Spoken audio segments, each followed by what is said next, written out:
Welcome to Below the Line, where we talk about working in Hollywood from the crew perspective.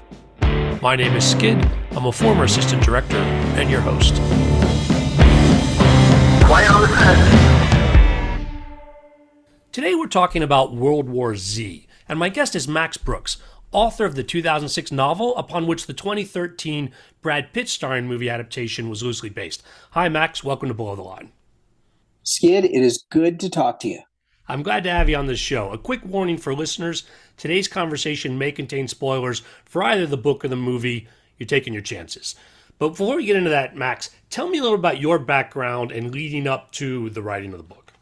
I mean, I've been a novelist since I was 12. I've just been getting paid for it recently. I've done other things. I went to film school and I was a writer for a couple seasons on Saturday Night Live, 2001, 2003. And then in 2003, my first book came out, The Zombie Survival Guide, which I wrote in the 90s, actually. And I didn't think it was going to be published. I wrote it for me as an exercise, and I stuck it in a drawer. And then it somehow got published. And that's a whole other story of sort of what it means to market yourself and not as the person that people want you to be. But it led to my next book, World War Z, which was then optioned by Brad Pitt. And then a few years later got turned into a movie. Max, talk to me more about that option process. I know there was a bidding war. It was between Leonardo DiCaprio and Brad Pitt. What was it like for you as the author to have that going on around the book?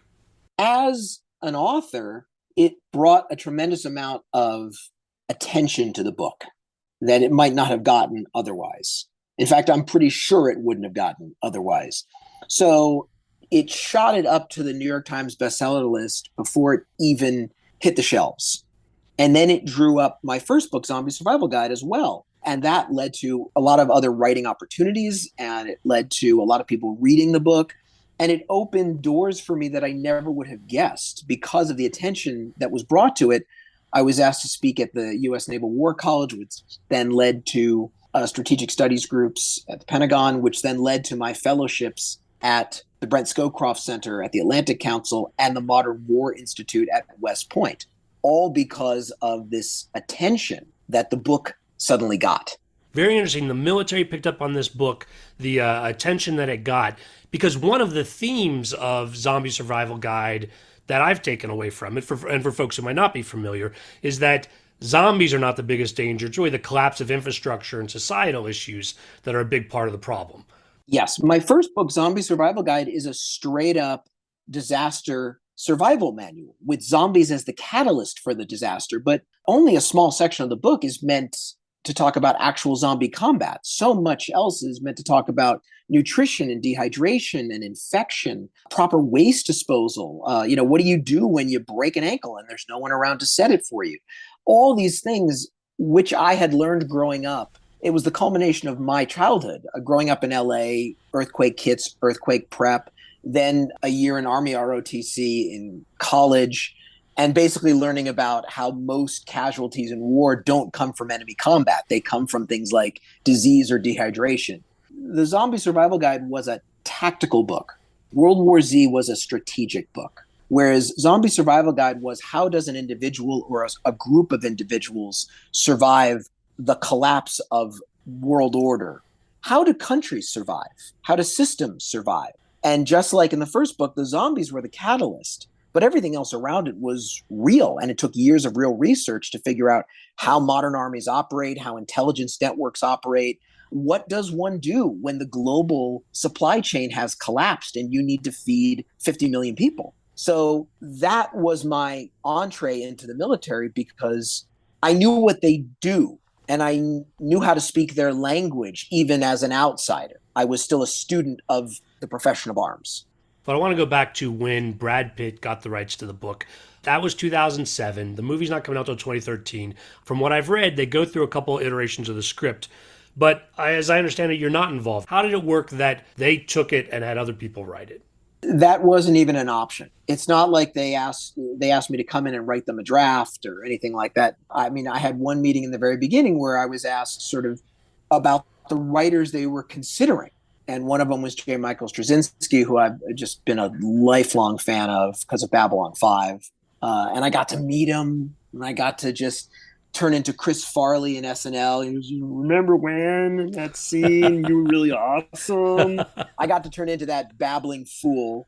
But really, my experience is the polar opposite of the guy you spoke to who wrote Big Fish. Because I listened to that episode, and that was great. He was talking about writing it and being involved and being on the set with Tim Burton and knowing when to leave Tim Burton alone.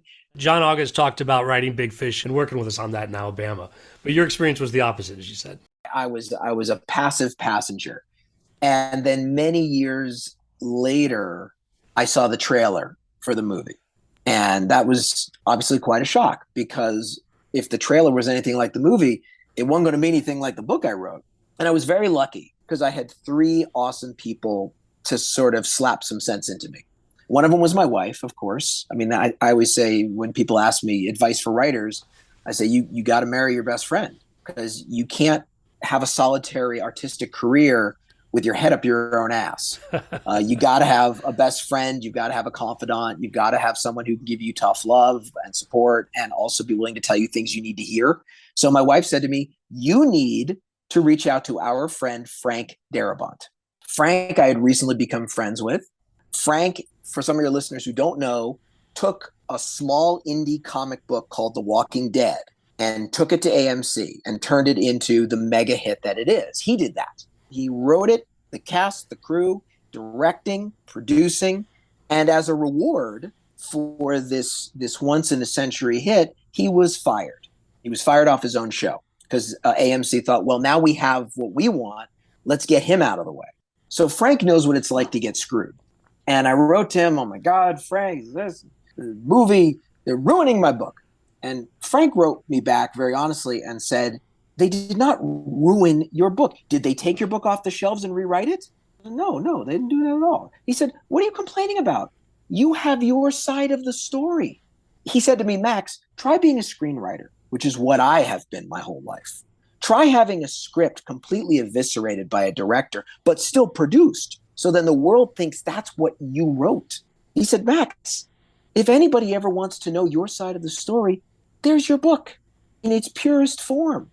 So what's your problem? And then he did one further. He passed along my email to another guy who wrote to him and said, listen, tell your friend Max, he's forgetting why he gave over the rights for his book.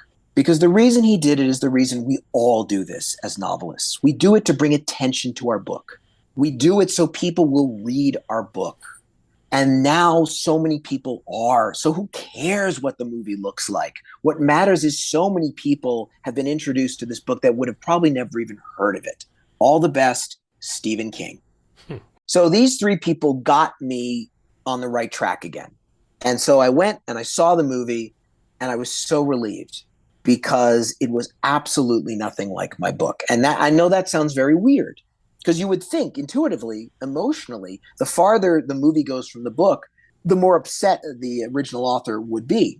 But for me, it was the reverse, because I didn't have to watch my characters being eviscerated. I didn't have to watch my story be perverted. I didn't have to watch anything. I was spared Stephen King's experience watching The Shining, which is still The Shining, but it's just different enough. And by the way, Stephen King was fired off The Shining. Kubrick had him write the first draft. And Stanley Kubrick said, who the hell are you? You can't write. I'm hiring someone else. So I was spared all of that. And instead, I got to watch a really fun zombie film, kind of like 28 Days Later on crack. And it just happened to have the same title as a book I once wrote. And then at the party afterwards, the wrap party, Brad Pitt came up to me, and one of the coolest guys ever, because Brad Pitt, let's not forget, the world was rooting for him to fail. When he was having production problems, everybody was saying it was going to be his water world. It was going to be his downfall, suck on that pretty boy. Here you go. And it turned out to be this mega hit. And he could have easily gloated, and he could have totally wagged that in my face and said, yeah, nerd boy, who's the zombie master now? And instead he came up to me and he said, so did you cringe? And I said, look, Brad, if I was anybody but the book writer, I'd love it. And he said, fair enough. And the only thing I regret is not thanking him because of what Stephen King said. Because this goes back to what we said in the very beginning about all the doors that open because of the attention brought to the book because of the movie deal. And I could have at least been mature enough to thank him there. And I didn't. And so that's really the only thing I feel bad about in the whole experience. You know, when you brought up Frank Darabont, I worked with him on The Majestic, Oh, yeah. but he was the writer and the director. And Yeah. so, as someone with some film background, as you said, and you studied this, even when you're writing, are you not seeing a cinematic vision as well? In other words, would you have written something different or have liked to have carried it forward? Again, I can appreciate the attention to the book, but you're not just a novelist that has dabbled in the movies. You have this sort of idea of what a film could be. Well, this is interesting because this is the contrast between World War Z and the next horror book I wrote, which is Devolution. Now, World War Z is not a cinematic book. The inspiration for it was Studs Terkel's The Good War. So when I was writing it, I did not have movie scenes in my head.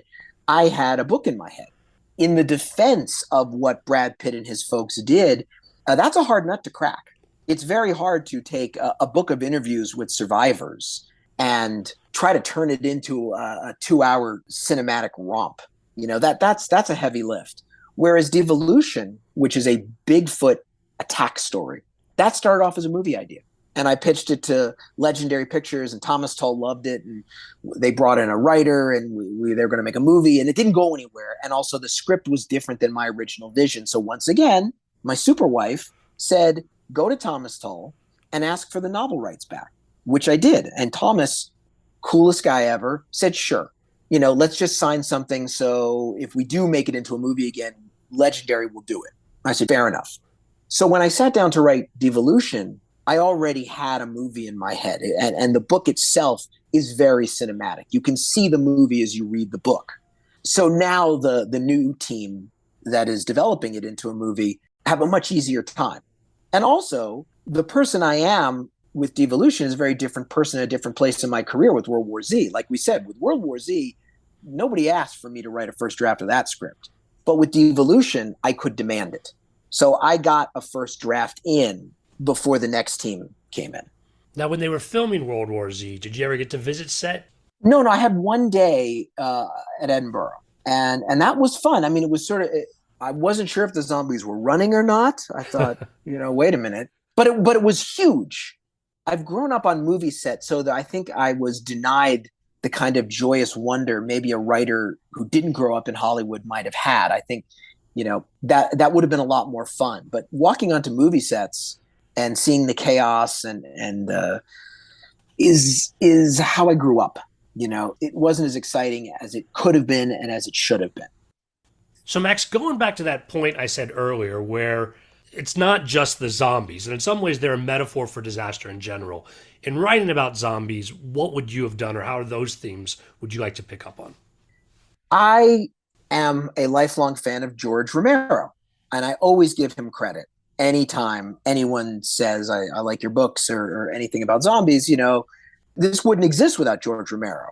And what George did to the day he died was try to turn the camera on us and talk about real serious social issues through the lens of zombies. He's always done that. And it always upset me so much that so many people who followed him focused more on the blood and guts and maybe throw in some boobs. And I hate that. You're missing the point. I could take a scene from Dawn of the Dead, which was actually they cut out of the original, it had to be in the director's cut, where they're watching society collapse on TV. And Flyboy says, we could stop this so easily if people would just organize, do what has to be done. Well, does that sound like the world we're living in right now? Does that sound like COVID? So anything I try to do, I'm trying to go to the next level, and I'm trying to get us to think about the world we live in. I don't want to just escape from the world. I want to at least try to study it. And so, Max, what makes it difficult to carry those themes into a film, do you think? I think that there are certain constraints of making a movie, any movie. And you have to honor that. You've got a limited amount of time. You've got to grab the audience. You've got to take them on a very quick adventure because it's going to be over before you know it. You don't have a lot of time to go deep. You'll either bore the audience or you'll get off topic.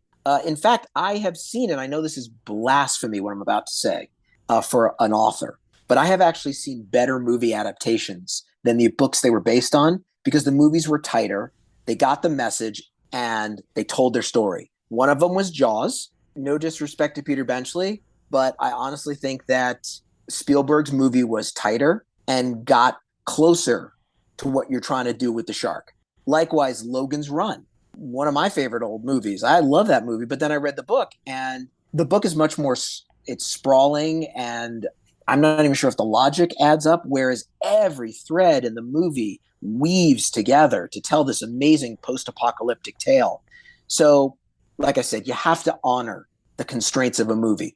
Now we're living in a time of streaming, so you can do TV shows, you can do anthology series, and another wonderful freedom that we have is the markets become international.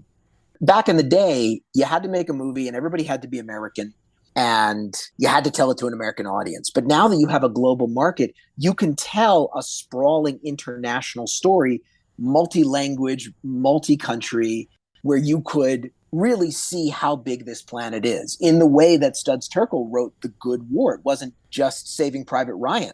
And that was the story I was trying to tell with World War Z was we are all stuck on this planet.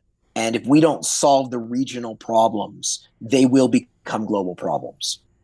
Any other advice for writers as far as focusing on the movie from the book perspective or how these industries overlap that people ought to think about? I think when you're sitting down to write a book, you have to sit down and write a book, not a pre-movie. That can't be the problem. You've got to tell the best story that you're going to tell with the medium that you're working with. Tell the best story you can tell in that book and don't assume that anything else will ever come of it. You know, I know we live in this world of IP. I don't create IP. I write books, I tell stories. And I tell them in the best medium I can tell them. If it's a comic book, then it's visual. And that is very different than writing a book. If I'm doing even the audiobook, it's very different than the printed word. So understand your medium and be loyal to it. Max, you mentioned a couple of things earlier, but again, for our audience, where can they find more of your work? You know, you can always look out for my old stuff, but one book I'm very proud of, the graphic novel of the Harlem Hellfighters, and it's the true story of a unit of African-American soldiers in World War I that were set up to fail by their own government, who didn't want them coming home as heroes and tried to actively sabotage them. And despite all the obstacles thrown in their path, they came home as one of the most decorated units in the entire U.S. Army. So it's written by me. It's illustrated by the brilliant Kenan White. You can pretty much order it anywhere graphic novels are sold. Now, has somebody optioned that, Max? Is that out there somewhere that maybe we'll see a movie someday? We hope so. But once again, there are the constraints, not just of the movie, but of physical production, which you know. You know, war movies are this is a whole other podcast we could do. But as you know, war movies are expensive. There's a lot of props and a lot of costumes. And then a period war piece means all those props and costumes have to be made from scratch. So we're talking about a hugely expensive movie. We're also talking about a big cast.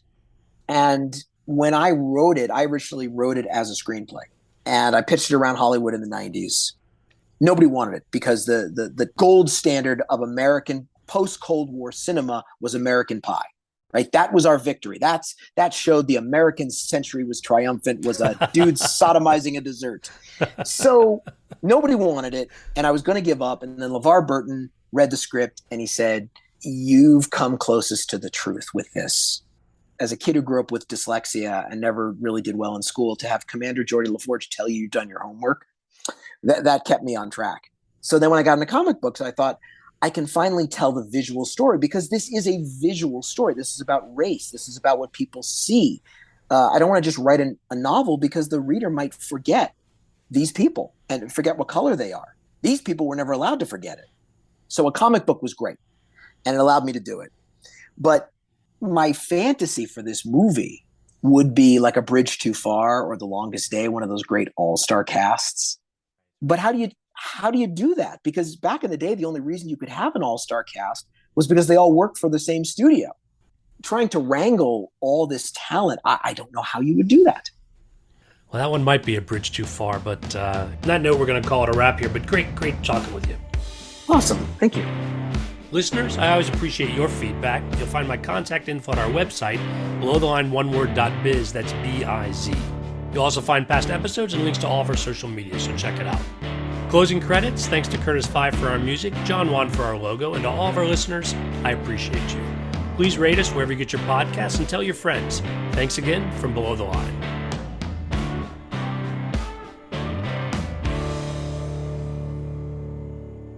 I didn't have any creative control over the movie, but I did have creative control over how the book was marketed when the movie came out. And that was very important to me because when movies that are based on books come out, what publishers always do is they take the poster from the movie and they stick it right on the cover of the book, instant recognition in the airport, you sell 1 million copies, bam, easy money. The problem is the movie was so different that Brad Pitt's character, Jerry Lane, does not appear in the book. There is no Jerry Lane. They were going to put him on the cover of World War Z. And I said, absolutely not. I said, I have nothing against Brad Pitt. I have nothing against the movie, but that is false advertising. And I will not allow you to do this because people who don't know the book, who might have seen the movie, will see the poster, pick up the book, open it, and say, where the hell is Jerry Lane? That was the one tiny bit of control I had. Yeah, you must have lost a lot of money over that little bit of control, Max. I can only imagine how Brad Pitt's face would have sold a bunch of books. Oh my God, I can only imagine. Good Lord.